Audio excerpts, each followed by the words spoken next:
Monsieur le Président, c'est un honneur pour moi, mais surtout une lourde obligation de me lever en chambre aujourd'hui pour discuter d'un sujet si important que le génocide et la motion proposée aujourd'hui par ma collègue de Calgary-Nose Hill.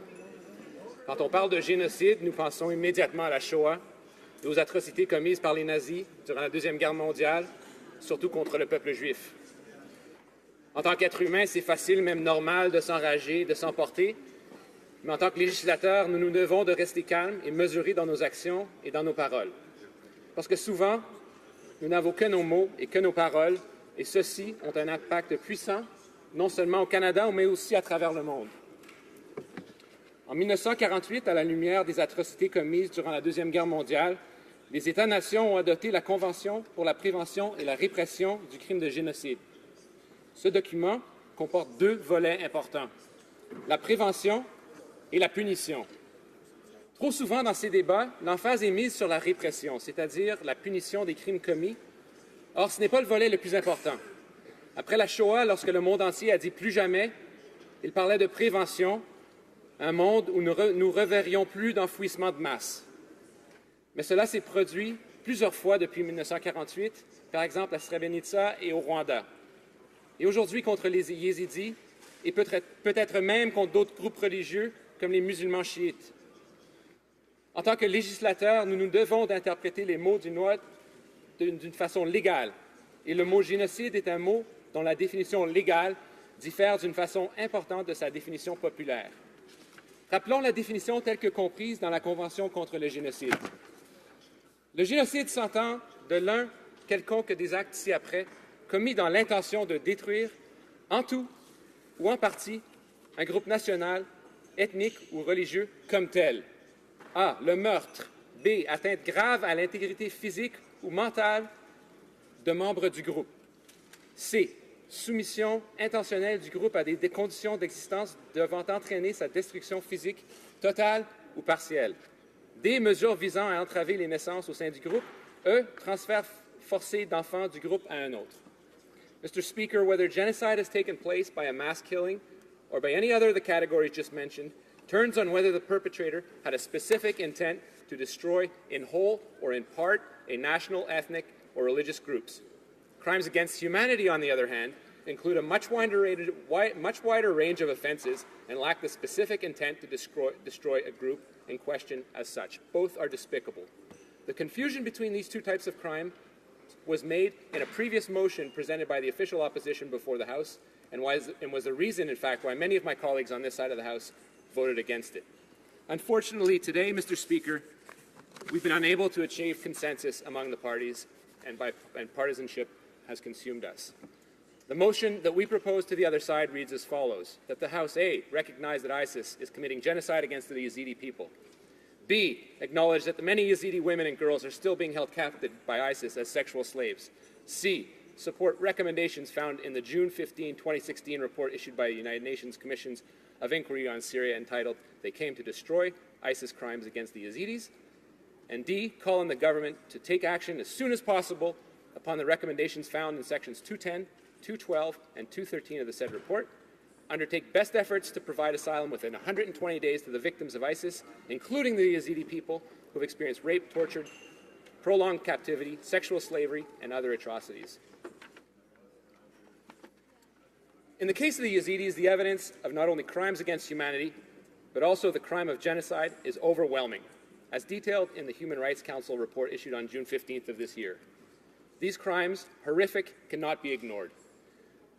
We, not as parliamentarians, but as humans, have an obligation to turn the spotlight on the plight of the Yazidis. That is why, in the little time that I have today, I want to share with you a small glimpse of the horrors they have and continue to live. On August 3, 2014, this is straight from the report, Mr. Speaker, fighters from Daesh swept in across the Sinjar region in northern Iraq, home to the majority of the world's Yazidis, whose religious community and beliefs span thousands of years and who are publicly reviled and condemned by Daesh. Within days of the attack, Daesh is alleged to have committed systematic, unimaginable atrocities against the Yazidi community. Men forced to choose between converting or being killed, women and girls, some as young as 9, sold at market and held in sexual slavery by Daesh fighters, and boys ripped from their families and forced into Daesh training camps. During its investigations in Syria, the UN Commission determined that Daesh had forcibly transferred and continues to forcibly transfer thousands of Yazidi women and children into Syria. It's estimated that at least 3,200 Yazidi women and girls remain captives of Daesh, the majority of whom are held inside Daesh-controlled areas of Syria. It has not been possible to estimate the number of Yazidi boys who have been or are being trained by Daesh forces, though it's clear that many of such boys are trained and then forced to fight during Daesh-led offensives. The witness testimony is equally compelling. I quote, "After we were captured, Daesh forced us to watch them beheading some of our Yazidi men. They made the men kneel in a line in the street with their hands tied behind their backs. The Daesh fighters took knives and cut their throats." This is testimony from a 16-year-old girl who's been held for 7 months and sold once. Mr. Speaker, I think at this juncture, these acts and many others, coupled with Daesh's intent to wipe out this group as such, clearly established for this House undeniable evidence of genocide. Having identified these heinous crimes, we have an obligation as human beings, acting according to the dictates of our conscience and as a nation that is party to the Genocide Convention, to act. As outlined in the jurisprudence of the International Court of Justice, factors to consider when assessing whether we have discharged our obligation under the Genocide Convention include whether the state has the capacity to influence effectively the actions of persons likely to commit or already committing genocide. So let's discuss Canada's actions. 1 year ago, Daesh, at the time in control of significant territory in Iraq and Syria, was able to project an image of semi-permanence, attract foreign fighters from around the world and generate significant revenue from oil sales and illicit financial transactions. Now, almost a year later, Daesh is not the same organization it was at the end of 2015. Momentum has clearly shifted along all lines of effort. Our government strategy, through a coalition of 65 countries, continues to make a difference as the situation on the ground shifts, in particular for the millions of people who are suffering as a result of the conflicts in the region. By contributing to the military campaign supporting stabilization efforts and countering the flow of foreign fighters, Daesh financing, and its despicable narrative, Canada is helping to address some of the deeper drivers of the conflict and is helping to build a stable and secure future for the region's people. We are taking this broad approach to ensure that another terrorist organization does not simply fill the void once Daesh is defeated. To that end, Canada has tripled the number of Canadian Armed Forces advising and assisting the Iraqi security forces and is providing assistance to the Kurdish Peshmerga in particular through the provision of training and equipment. On the intelligence level, we provided 2 CP-140 Aurora aerial surveillance aircrafts to enhance the intelligence and reconnaissance provided to coalition military efforts. Canada's efforts will also include the clearing of improvised explosive devices, and as Minister Dion announced at the July Iraq Pledging Conference hosted by Canada in Washington, we will contribute to a U.S.-led initiative to clear IEDs in areas liberated from Daesh to facilitate the return of displaced populations.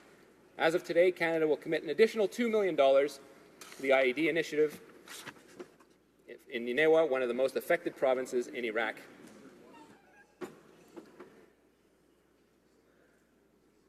À cette fin, le Canada fournira 3,3 millions de dollars pour soutenir les efforts de la Commission pour la justice pour le rebâtiment de l'Irak dans la Commission de justice internationale et de la responsabilité pour enquêter sur les violations de Daesh. Tel que déjà indiqué, les contributions du Canada sont complètes et intégrées aux efforts de la coalition. Nous devons maintenir notre appui si nous voulons réussir et le peuple irakien doit savoir que le Canada sera là à long terme. Pour conclure, Monsieur le Président, j'ose terminer mon discours de la même façon que le général Dallaire a conclu sa missive fatidique aux Nations unies. Question peut-être de lui rendre justice. Monsieur le Président, peu ce que veut, allons-y.